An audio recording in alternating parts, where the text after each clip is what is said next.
Let's get the analysis now of Sean Bell as to what happened in Rafah. Sean, great to have you with us. So, look, Israel says these were precision strikes. What's your take on that?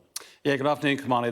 They came out very quickly with a statement. They used the word precision twice, precision strike and precision intelligence as well. Almost certainly, when we look at the map, that's because the close proximity of the target to a UN facility, which we can see down near you over there.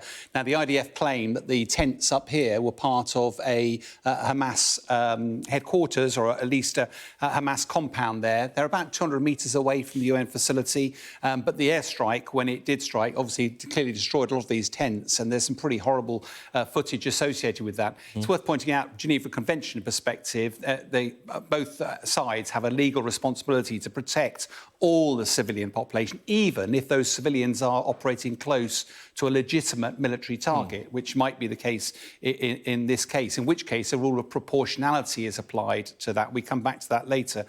From my own perspective, I operated as head of a dynamic targeting cell in Kabul for about a year, and we're regularly targeting high-value targets with precision weapons, lots of intelligence.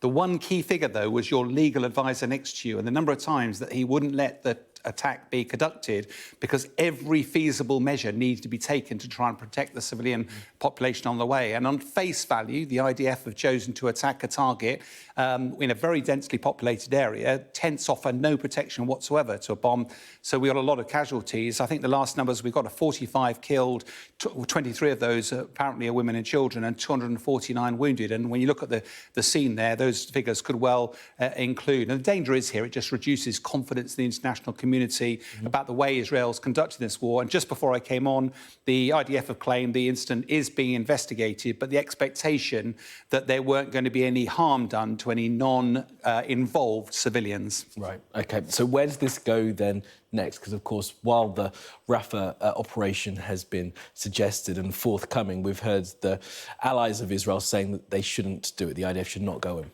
You're absolutely right. And the challenge here, of course, is the IDF hasn't defeated Hamas yet. And that's why Netanyahu's been pretty clear he's determined to go and finish the job. The problem, of course, despite the International Court of Justice saying don't go into Rafah, Americans saying don't go in, international community, there's a whole body of opinion. But it seems that Prime Minister Netanyahu was determined, and therefore the Rafah offensive is likely to continue. There's been a bit of talk about peace talks that potentially start tomorrow.